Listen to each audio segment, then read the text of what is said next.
তাহলে মোমেন ব্যক্তি নম্বর 1 হলো তার প্রতিবেশী নিরাপদে থাকবে। নম্বর 2 যে আল্লাহকে ভালোবাসে। মুমিন ওই ব্যক্তি যে পরকালকে বিশ্বাস করে, তার একটা দায়িত্ব, আর একটা দায়িত্ব হলো সে যেন মেহমানকে সম্মান করে। মেহমানের সম্মান যা করি, যদি বলা যায় ছেলে চাকরি সূত্রে কলকাতায় থাকে, ব্যবসা সূত্রে ছেলে এখান থেকে কিছু দূরে ভালো বিল্ডিং করেছে, ছোট সন্তান গরিব, মা গরিবের বাড়িতে থাকে, বাপ গরিবের বাড়িতে থাকে। এখন কোনো এক সময় বড় ছেলের বাড়িতে যাবে, যখন শুনেছে বড় ছেলে আসবে, তখন দেখা যায় বৌমা রেগে ফেটে স্বামীর সঙ্গে ঝগড়া করে। কেন তোমার মা আসবে?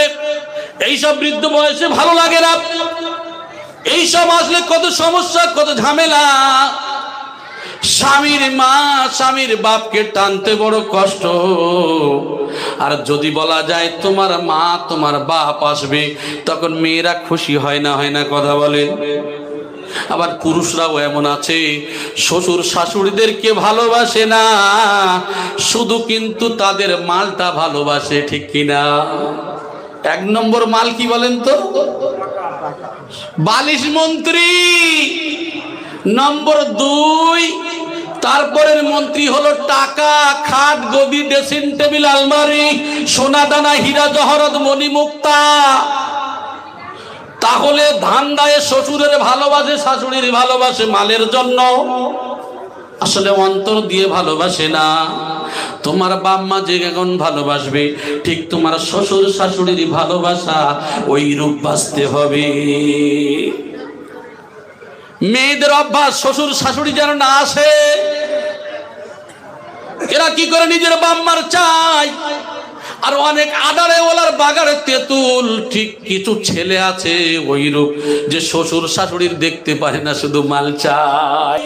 সন্ধ্যালিয়ার বাজারে চায়ের দোকানে বসে 2 বন্ধু গল্প করে, আর 3য় জন বন্ধু কি করেছে, বাজার করতে গেছে। যাওয়ার পরে, দোকানে যাওয়ার পরে 2 বন্ধু একজনের সম্পর্কে সমালোচনা করছে, ঠাট্টা গীবত গিল্লা করছে। এ মাঝখান থেকে কিছু শোনেনি, যাওয়ার পরে শুধু শুনেছে, ওই বলে হ্যাঁ তুই যা বলেছিস ঠিক বলেছিস, বলে না। 2 বন্ধু এক জায়গায় কথা বলে, ওরা তো সমালোচনা করছে, গুনার কাজ করছে, আর 3য় জন হিসাবে এগিয়ে বলছে যা বলেছিস ঠিক বলেছিস। এই জন্য করে বলা হয়েছে ওই ব্যক্তি হলো বুদ্ধিমান, যার জীবকে জিহ্বাকে সংযত করে। আল্লাহর নবীর কাছে বলা হলো, রাসূল গো, সব থেকে দামি জিনিস কোনটার হিফাজত করব? আল্লাহর নবী কয়েকটা বললেন, তার মধ্যে জিহ্বাটা টেনে ধরলেন। জিহ্বাটা কেন টেনে ধরলেন? সব থেকে বেশি গুনাহ করা এই জিহ্বা। এই জিহ্বা দ্বারা মানুষ অনেক কিছু বলে, কিন্তু আপনার দায়িত্ব ছিল বর্তমানে ইমানকে বাঁচাতে গেলে তোমার জায়গাটা নির্দিষ্ট করে নিও। সুফি মুফতি আজান গাছি রহমাতুল্লাহি আলাইহি, সুফি মুয়াজ্জিন কিবলা রহমাতুল্লাহি আলাইহি কয়েকটা বলি, আল্লাহর দিকে লক্ষ্য করুন। আজকের সব কিছু ছেড়ে দিয়ে আমার আপনার বিশ্ব মানব জাতির কল্যাণের জন্য জীবন উৎসর্গ করে দিয়েছেন। আজকের আমরা বলি কোথায় আছে? আল্লাহর নবী তো সংসার করেছে, দ্বীনের প্রচার করেছে, তাহলে নবীর থেকে কি আজান গাছি বড় হয়ে গেল? ও ভাইজানেরা, আল্লাহর নবী বিশ্ব নবী যতগুলি যুদ্ধে বার হয়েছেন, আল্লাহর নবী কি এই নিয়ত নিয়ে বার হয়েছিলেন যে আমি বাড়িতে আসব? আল্লাহর নবী বার হয়েছিলেন ওই নিয়ত নিয়ে যে আমার জীবনের হয়তো শেষ যাওয়া এটাই। সাহাবাদের জীবনের যাওয়াটা হলো শেষ যাওয়া, হলো এটাই। জীবনে কোন নবী ও রাসূল সাহাবাদের জীবনের ইতিহাস, তারা যে কোনো আল্লাহর জন্য যখন যে কোনো কাজে বার হয়েছেন, তাদের জীবনের শেষ সময় ছিল ওটাই। এমনকি নামাজ যখন পড়তেন, রুকু সিজদা করতেন, কবরের সঙ্গে দড়ি রশি দিয়ে মসজিদে নববীর খুঁটিতে লাগিয়ে ঘন্টার পরে ঘন্টা নয় 2 রাকাত নামাজ পড়তে পড়তে রাত পরিষ্কার হয়ে যেত। মনে করতো এইটাই আমার জীবনের শেষ নামাজ। আমাদের সমাজে এমন আছে, আমি ধনী মানুষ, আমার বড় ভাই আমার ছোট ভাই গরিব, চিনতেই পারি না, ভাই ভাইয়ের দিকে লক্ষ্য করি না, তাকাই না, ভাই কি খায় না খায় এদিকে কোনো ভ্রুক্ষেপ করি নাই। পাড়া প্রতিবেশী সেই মানুষটা বড় অসহায়, আমরা জানি রমজান মাস এসেছে, এর 50 রকম ইফতার দিয়ে রোজা রাখে, রোজা করলে আর তার বাড়িতেও পানি জোটে না, এমনও মানুষ আছে না নাই? কথা বলে অনেকে বলে পানি জোটে না, পানি জোটে, কিন্তু আসল যে ইফতার অনেকেই দেখবেন এত ইফতার যে খেয়ে শেষ করতে পারে না। আর এমন মানুষ আছে যার বাড়িতে ইফতার ঠিক মতো জোটেও না, আছে না নাই? আমরা কি করি? আমরা তার দিকে তাকাই না, ভ্রুক্ষেপ করি না। ও ভাই জানেরা, তাই বলা হলো ওই ব্যক্তি মুমিন নয়, আল্লাহর কসম ওই ব্যক্তি মুমিন নয়, ওই ব্যক্তি মুমিন নয়। কোন ব্যক্তি? সেই ব্যক্তি হলো লা ইয়ামানু জারাহু বাওয়াইকা, ওই ব্যক্তি যার প্রতিবেশী তার থেকে নিরাপদ নয়। আপনি হলেন পার্টির লিডার, আপনি হলেন এখানকার মস্তান, আপনি হলেন এখানকার দাদা, এখন কি করলেন? আপনার পাড়া প্রতিবেশী কোন একটা সমস্যার জন্য আপনার কাছে গেছে, আর আপনি কি করলাম? যাওয়ার পরে বলছি না, এ কাজ সম্ভব না, এ হবে না। অথচ সে যদি একটু সাহায্য করে কি হবে? সে কাজ হয়ে যায়, অথচ সে করে না। আমি যদি ওর আগে আলোচনা করেছিলাম, আপনাদের সাক্ষারে এই কথাই বলেছিলাম, 7 শ্রেণীর মানুষ আল্লাহর আরশের ছায়া পাবে। ওই ব্যক্তি 1 নম্বর হলো ইমামুন আদিল, ন্যায়পরায়ণ বাদশাহ, যার বিচারটা সঠিক হবে। তাই মানুষ যে ক্ষমতার লোভ করে, মানুষ যে নেতার লোভ করে, মানুষ যদি জানতো কবরের আযাব, কবরের শাস্তি, তাহলে একটা পার্টির নেতা সেই 2 জনের দায়িত্ব পর্যন্ত নিত না। কি হবে? নিজের ফ্যামিলির অবস্থা, নিজের ফ্যামিলির দায়িত্ব তো সঠিকভাবে পালন করতে পারি না। এই যে ফ্যামিলির নেতা হলাম সবাই, আমার ছেলে, আমার মেয়ে, আমার সন্তান সন্ততি, বিবি কিভাবে চলে, কিভাবে ফেরে, কিভাবে খায়, এদের তো সঠিকভাবে চালানো যায় না। তাহলে তার জন্য তো নিজের নেতা হিসাবে আল্লাহর দরবারের কাঠগড়ায় আমাদের দাঁড়াতে হবে। এখানকার ফ্যামিলির নেতা তো আমরা নিজেরাই, সবাই ধরা পড়ে যাব। প্রত্যেকের জন্য জিজ্ঞাসিত হবে, জিজ্ঞাসা করা হবে, তুমি যে একজন লিডার ছিলে, তুমি কি করেছো বলো। তাই বলা হয়েছে আল্লাহর জাহান্নাম এত কঠিন। এই জাহান্নাম সম্পর্কে যদি মানুষ জানতো, তাহলে 2 জনের দায়িত্ব সে পালন করত না। আজকের ক্ষমতা নেওয়ার জন্য, দায়িত্ব নেওয়ার জন্য মানুষ লালায়িত। ও মানুষ জেনে রেখে দাও, যত বেশি ধান্দা করবে তত বড় বেশি ফান্দায় পড়বে। ওই ফাঁদে যখন পড়বে গো, সেই সময় কেউ আমাদের সাহায্যকারী থাকবে না। তাই বলা হলো, তোমরা খবরদার, ওই ব্যক্তি মুমিন নয়। কসম করে রাসূল বললেন, যার দ্বারা তার পাড়া প্রতিবেশী নিরাপদ নয়, তার প্রতিবেশী নিরাপদ নয়। আজকের এমন মানুষ আছে, আজকের দেখা যায় পাশের ভাই রয়েছে, ভাইয়ের সঙ্গে কথা নাই, আছে না নাই? ভাই ভাইয়ের সঙ্গে কথা নাই। কাদের কারণে? মায়ের সন্তান যখন হয়েছিল, ভাই ভাই ছোটবেলায় খেলা করেছিল, এক মাঠে এক ঘাটে চলাফেরা করেছিল। যখন থেকে বিবাহ করলো, 2 জায়গার 2 জন মহিলা আসলো। আসার পরে তারপরে এমন পরিস্থিতি হলো, এ অক্সিজেন দেয়, ও অক্সিজেন দেয়, 2 জনের অক্সিজেনের বাষ্প হয়ে দেখা যায় সিলিন্ডার ফেটে চৌচির হয়ে যায়, আছে না নাই? আমাদের দশায়। তবে জেনে রেখে দেন, ওই মহিলা, অধিকাংশ মহিলা কেন জাহান্নামে যাবে, তার কারণটা হলো এটাই, অনেক কারণ রয়েছে, তার মধ্যে এটাও যে মহিলা কি করবে, এরা সংসারকে ভাঙাবে, এরা কোরআন হাদিস অনুযায়ী চলবে না, আল্লাহর নাফরমানি করবে, রসুলের তরিকা মানবে না, এদের দশাও ঠিক সেই রূপ হবে। যারা এমন সংসারকে নষ্ট করে, সংসার নষ্ট করার কারণে এদেরকেও সেই দিন কাঠগড়ায় দাঁড়াতে হবে।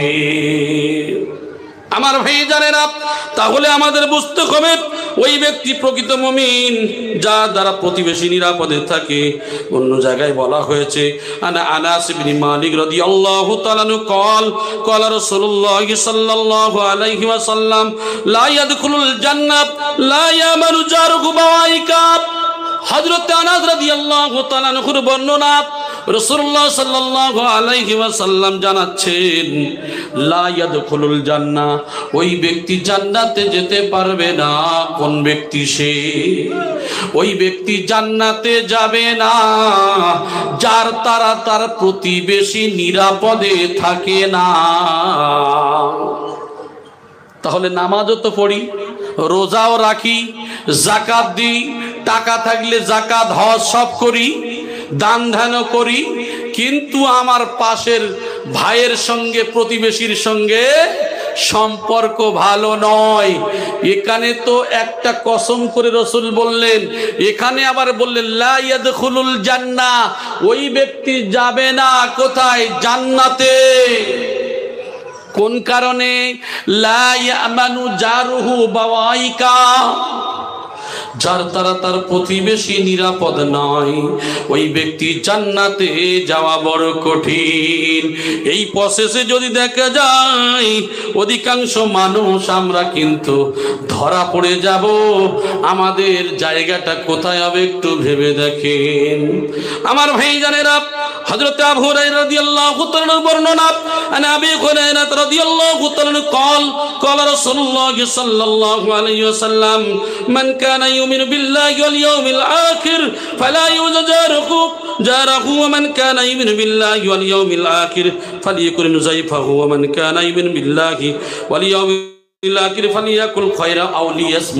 হাদিসের মধ্যে বলা হয়েছে, আবু হুরায়রা রাদিয়াল্লাহু তাআলা আনহুর বর্ণনা, রাসূল সাল্লাল্লাহু আলাইহি ওয়াসাল্লাম কি বলছেন, মান কানা ইউমিনু বিল্লাহি ওয়াল ইয়াউমিল আখির, যে আল্লাহ এবং পরকালকে বিশ্বাস করে, যে আল্লাহ এবং পরকালকে বিশ্বাস করে, যদি তোমার বিশ্বাস থেকে থাকে তাহলে কি হবে? ফালা ইউজা জারহু, তাহলে তোমার প্রতিবেশী, তোমার যে প্রতিবেশী রয়েছে তার সঙ্গে কেমন ব্যবহার করবে? কেমন ব্যবহার করবে? আপন প্রতিবেশী যারা আছে তাদের সঙ্গে ব্যবহার খারাপ হবে না ভালো হবে? ভালো করতে হবে।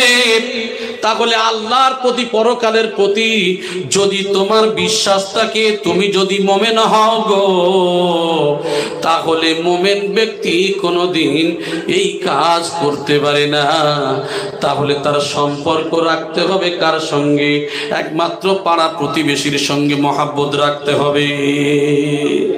আমার ভাই জানেরা, আরেকটু কথা আপনাদের শুনিয়ে দিই, আমান কানা ইউমিনু বিল্লাহি ওয়াল ইয়াউমিল আখির, যে পরকালকে বিশ্বাস, আল্লাহ এবং পরকালকে বিশ্বাস করে, ফালিয়ুকরিম যায়ফাহু, তাহলে সে যেন আত্মীয় স্বজনের, কুটুমদের, তার সঙ্গী সাথীদের, এই সমস্ত ব্যক্তি যারা আছে, যারা মেহমান, যারা কুটুম, যারা আত্মীয়, এদেরকে সম্মান করে। জোরে বলেন সুবহানাল্লাহ। তাহলে মুমিন ব্যক্তি নম্বর 1 হলো তার প্রতিবেশী নিরাপদে থাকবে। নম্বর 2, যে আল্লাহকে ভালোবাসে। মুমিন ওই ব্যক্তি যে পরকালকে বিশ্বাস করে, তার একটা দায়িত্ব, আর একটা দায়িত্ব হলো সে যেন মেহমানকে সম্মান করে। মেহমানের সম্মান যা করি, যদি বলা যায় ছেলে চাকরি সূত্রে কলকাতায় থাকে, ব্যবসা সূত্রে ছেলে এখান থেকে কিছু দূরে ভালো বিল্ডিং করেছে, ছোট সন্তান গরিব, মা গরিবের বাড়িতে থাকে, বাপ গরিবের বাড়িতে থাকে। এখন কোনো এক সময় বড় ছেলের বাড়িতে যাবে। যখন শুনেছে বড় ছেলে আসবে, তখন দেখা যায় বৌমা রেগে ফেটে স্বামীর সঙ্গে ঝগড়া করে। কেন তোমার মা আসবে? এইসব বৃদ্ধ বয়সে ভালো লাগে না। এইসব আসলে কত সমস্যা, কত ঝামেলা। স্বামীর মা স্বামীর বাপকে টানতে বড় কষ্ট। আর যদি বলা যায় তোমার মা তোমার বাপ আসবে, তখন মেয়েরা খুশি হয় না কথা বলেন। আবার পুরুষরাও এমন আছে, শ্বশুর শাশুড়িদেরকে ভালোবাসে না, শুধু কিন্তু তাদের মালটা ভালোবাসে, ঠিক কিনা? এক নম্বর মাল কি বলেন তো? বালিশ মন্ত্রী। নম্বর 2, তারপরের মন্ত্রী হলো টাকা, খাট, গদি, ড্রেসিং টেবিল, আলমারি, সোনা দানা, হীরা জহরত, মণি মুক্তা। তাহলে ধান্দায় শ্বশুরের ভালোবাসে, শাশুড়ির ভালোবাসে মালের জন্য, আসলে অন্তর দিয়ে ভালোবাসে না। তোমার বাপ মা যে এখন ভালোবাসবে, ঠিক তোমার শ্বশুর শাশুড়ির ভালোবাসা ওই রূপ বাঁচতে হবে। মেয়েদের অভ্যাস শ্বশুর শাশুড়ি যেন না আসে। এরা কি করে? নিজের বাপ মার চাই।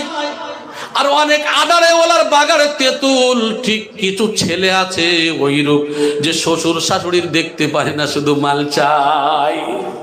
তবে আমি একটুকুনি আপনাদেরকে বলবো, আল্লাহর যদি ভালোবাসেন আর মরণের কথা যদি স্মরণ হয়, কবরে একদিন যেতে হবে, পরকালকে যদি বিশ্বাস করেন, তাহলে কিন্তু সমান অধিকার দিতে হবে।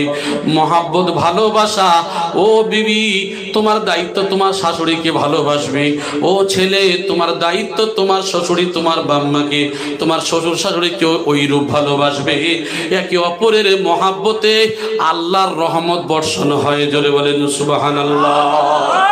আমার ভাই জানেরা, ওমান কানা ইউমিনু বিল্লাহি ওয়াল ইয়াউমিল আখির, যদি সে আল্লাহকে এবং পরকালকে বিশ্বাস করে, আল্লাহকে পরকালকে যদি বিশ্বাস করে, তাহলে ওই ব্যক্তি ফালিয়াকুল খায়রান আও লিয়াসমুত, অতএব সে কি করবে?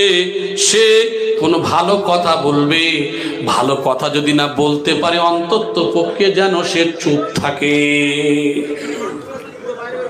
আমরা কি করি? ভালো কথা বলি না, লোকের খারাপ কথা বলি। আমরা ভালো কথা বলতে জানি না, আমরা মানুষের সবসময় খারাপটাই বলতে থাকি। মানুষের ভালো পরামর্শ দিতে হবে, মানুষের জন্য দোয়া করতে হবে। মানুষকে খারাপ কাজের আদেশ দেওয়া যাবে না, খারাপ কথা বলা যাবে না। একবার দরুদ শরীফ পড়েন, আপনাদের খবর খারাপ। দরুদ শরীফ পড়েন, আল্লাহুম্মা।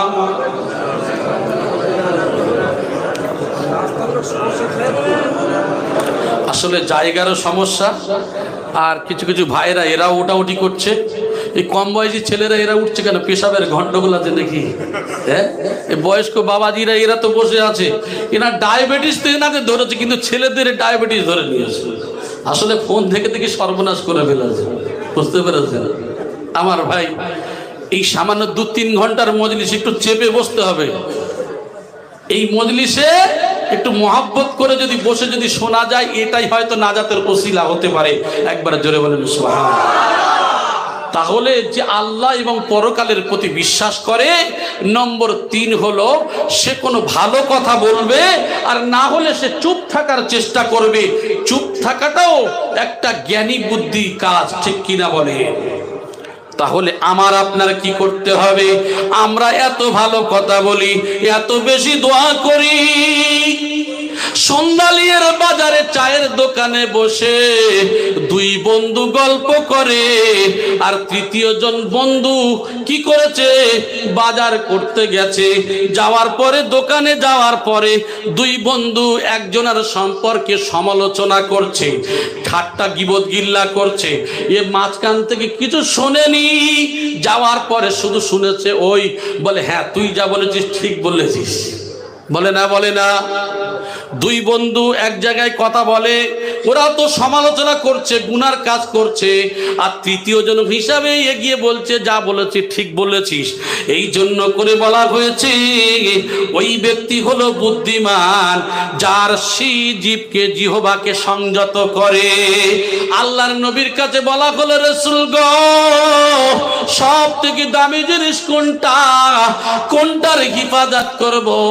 আল্লাহর নবী কয়েকটা বললেন, তার মধ্যে জিহ্বাটা টেনে ধরলেন। জিহ্বাটা কেন টেনে ধরলেন? সব থেকে বেশি গুনাহ করা এই জিহ্বা। এই জিহ্বা দ্বারা মানুষ অনেক কিছু বলে, কিন্তু আপনার দায়িত্ব ছিল বর্তমানে ঈমানকে বাঁচাতে গেলে তোমার জায়গাটা নির্দিষ্ট করে নিও। সুফি মুফতি আজান গাছি রহমাতুল্লাহি আলাইহি, সুফি মুয়াজ্জিন কিবলা রহমাতুল্লাহি আলাইহি কয়েকটা বলি আল্লাহর দিকে লক্ষ্য করুন। আজকের সব কিছু ছেড়ে দিয়ে আমার আপনার বিশ্ব মানব জাতির কল্যাণের জন্য জীবন উৎসর্গ করে দিয়েছেন। আজকের আমরা বলি কোথায় আছে? আল্লাহর নবী তো সংসার করেছে, দ্বীনের প্রচার করেছে, তাহলে নবীর থেকে কি আজান গাছি বড় হয়ে গেল? ও ভাইজানেরা, আল্লাহর নবী বিশ্ব নবী যতগুলি যুদ্ধে বার হয়েছেন, আল্লাহর নবী কি এই নিয়ত নিয়ে বার হয়েছিলেন যে আমি বাড়িতে আসবো? আল্লাহর নবী বার হয়েছিলেন ওই নিয়ত নিয়ে যে আমার জীবনের হয়তো শেষ যাওয়া এটাই। সাহাবাদের জীবনের যাওয়াটা হলো শেষ যাওয়া হলো এটাই। জীবনে কোন নবী ও রাসূল সাহাবাদের জীবনের ইতিহাস, তারা যে কোনো আল্লাহর জন্য যখন যে কোনো কাজে বার হয়েছেন, তাদের জীবনের শেষ সময় ছিল ওটাই। এমনকি নামাজ যখন পড়তেন, রুকু সিজদা করতেন, কোমরের সঙ্গে দড়ি রশি দিয়ে মসজিদে নববীর খুঁটিতে লাগিয়ে ঘন্টার পরে ঘন্টা নয় 2 রাকাত নামাজ পড়তে পড়তে রাত পরিষ্কার হয়ে যেত। মনে করতো এইটাই আমার জীবনের শেষ নামাজ। জোরে বলেন সুবহানাল্লাহ। তাই তো বলি আল্লাহর কোরআন বলে আল্লাযীনা আমানু ওয়া গাজারু ওয়া জাহাদু ফি সাবিলিল্লাহি বিআমওয়ালিহিম ওয়া আনফুসিহিম আ'জাবু দারাজাতান ইনদাল্লাহি ওয়া উলাইকা হুমুল ফাইজুন। আল্লাযীনা আমানু, যারা ঈমান এনেছে, হাজারু হিজরত করেছে, জাহাদু প্রচেষ্টা করেছে, পরিশ্রম করেছে, ফি সাবিলিল্লাহ আল্লাহর রাস্তায়, বিআমওয়ালিহিম নিজেদের মাল ধন সম্পদকে আল্লাহর রাস্তায় বিলীন করে দিয়েছে, আনফুসিহিম নিজেদেরকে কুরবানি করে দিয়েছে, আ'জামু দারাজাতান ইনদাল্লাহ আমি আল্লাহ আমার নিকট এরাই হলো সর্বোত্তম। উলাইকা হুমুল ফাইজুন, এরাই হলো সফলকামী। জোরে বলেন সুবহানাল্লাহ। এই সমস্ত ওলি আল্লাহদের সম্পর্কে অনেক কথা আমরা বলি। নিজেরা বউ ছেড়ে যদি কলকাতায় 1 সপ্তাহ থাকে 50 বার ফোন মারে না বলে তুমি ঠিক আছো তো? হ্যাঁ, তুমি ঠিক আছো? আমার ভাই কেমন ব্যক্তি যিনি আল্লাহর জন্য জীবন উৎসর্গ করেছেন বিশ্ব মানবের কল্যাণে। জোরে বলেন সুবহানাল্লাহ। আমার ভাই, তাদের নিয়ে সমালোচনা, কোরআনের দলিল দিলাম আমি, হাদিসে তো অনেক ইতিহাসে সম্পর্কে আছে, আমি সেদিকে যাচ্ছি না। তবে যে যে রাস্তায় বার হয়েছে, জীবন কুরবানি করেছে, আল্লাহ বলছে আমার কাছে এরাই হলো সর্বোত্তম, এরাই হলো সফলকামী। শুধু তাই নয়, এও বলেছেন তার পরের আয়াতে এরাই হলো জান্নাতি। জোরে বলেন সুবহানাল্লাহ। আমি বলেছি যে এই 2 জন মানুষ যে গল্প করে, একজন গিয়ে কি করে, সে ঠাট্টা গীবত গিল্লাতে মুখ দেয়, মুখ দিয়ে সে গুনাহ করে বাড়ি চলে আসে। এই জন্য করে বর্তমান জামানায় ঈমানকে টিকিয়ে রাখার জন্য যত পারবেন বাজারকে বর্জন করবেন, মসজিদকে আবাদ করবেন, কোন নির্জন জায়গা একা একা বেছে নেবেন। যত একাকী থাকবেন, যত বেশি আমল করবেন, এই জীবনে আপনার জন্য সফলতা। জোরে বলেন সুবহানাল্লাহ।